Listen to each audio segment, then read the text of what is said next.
welcome to the Backpage Viewer Mail now. This email comes to us from William. He lives in Lakeland, Florida. Bill writes, I want to congratulate you about your performance. Love how you explain to the sleepy nation how our president shows no credibility and believes his own lies. I strongly agree that we, as a nation, need to awake and recover from this tyrant.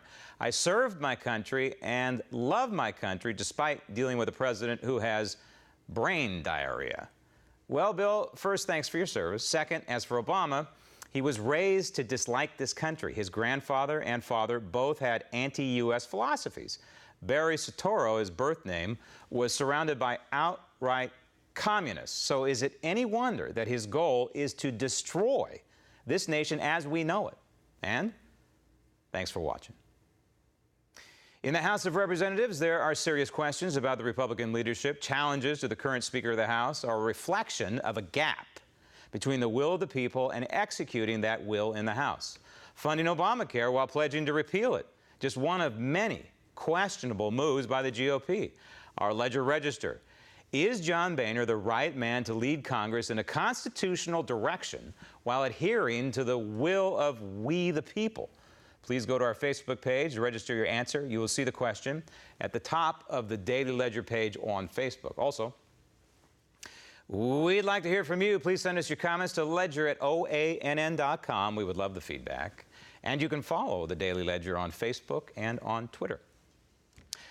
Some final thoughts now. Illegal immigration and deportation. There is a notion, a narrative being sold to America right now. That is, we cannot deport the millions of illegal aliens in this country. It's a false narrative, a bad bill of goods. In other words, Barack Obama and his ilk are wrong again. A tiny country has a huge illegal immigrant problem. It's Norway. So the Norwegian government has decided to do something about it. That is, deport.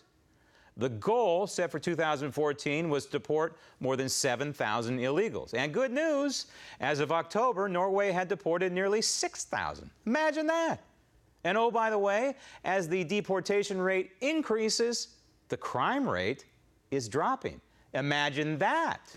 Now, Norway has a population of about 5 million people. That's roughly 1/60th the size of the United States. There are 30 million people living in California alone. However, think about it. If you factor 7,000 deportations by 60, you get close to 500,000. 500,000 potential deportations in this country. That would be a huge dent in our illegal immigrant problem. Okay. Operation Wetback. Now, please don't send us emails that we're being racist or bigoted. That is the historical name of what occurred under the Eisenhower administration. The year was 1954. Operation Wetback resulted in the deportation of upwards of 1 million illegal aliens. But here's the dirty little secret. A majority of those illegals deported themselves. Why? Because they knew La Migra was coming. The agents were looking for them, so they left. Again, imagine that. So, Norway is proving the liberal narrative wrong. 1954 proves the progressive argument fallacious. Deportation on a mass scale of millions of illegal immigrants is realistic and is in our country's best interest. In other words, Barack, yes, we can. This edition of the Daily Ledger is now on its way to the Archives Library of Congress. Thank you for watching. I'm Graham Ledger. And remember, even when I'm wrong, I'm right.